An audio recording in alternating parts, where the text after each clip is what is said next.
মাছটাকে তেলের মধ্যে এখন ভেজে নেওয়া হচ্ছে।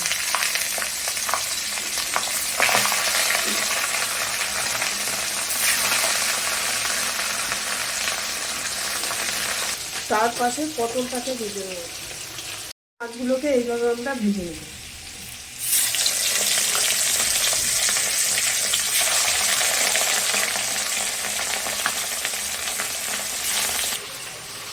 মাছের তেলের মধ্যে গোটা জিরে ফোড়ন দেওয়া হবে।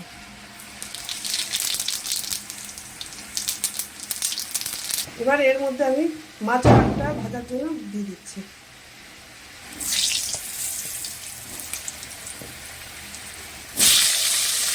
আলু ভাজার মধ্যে আমি হলুদ দিয়ে দিলাম 2 চামচ।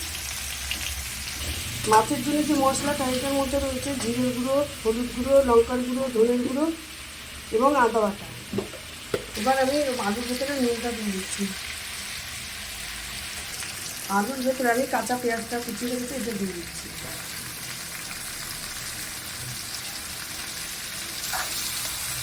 আলুর সাথে পেঁয়াজটা ভালো করে ভাজা হয়ে যাবে।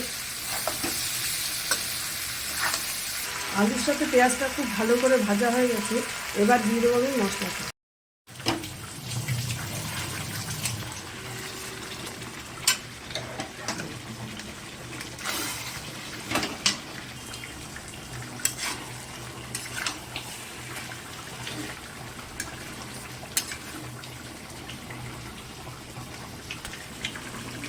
মশলার তেল আস্তে আস্তে ছেড়ে যাচ্ছে, আর একটু হলে আমি জল দিয়ে দেবো।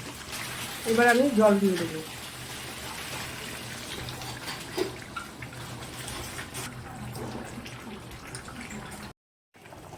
মাছের ঝোল খুব ভালো করে ফুটে গেছে। এবার আমি মাছগুলো দিয়ে দিচ্ছি ঝোলের মধ্যে।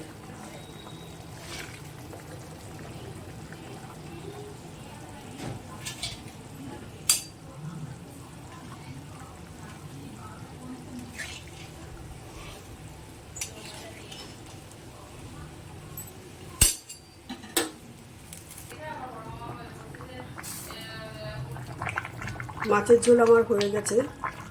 এবার আমি মাছের ঝোলটাকে নামিয়ে দেবো।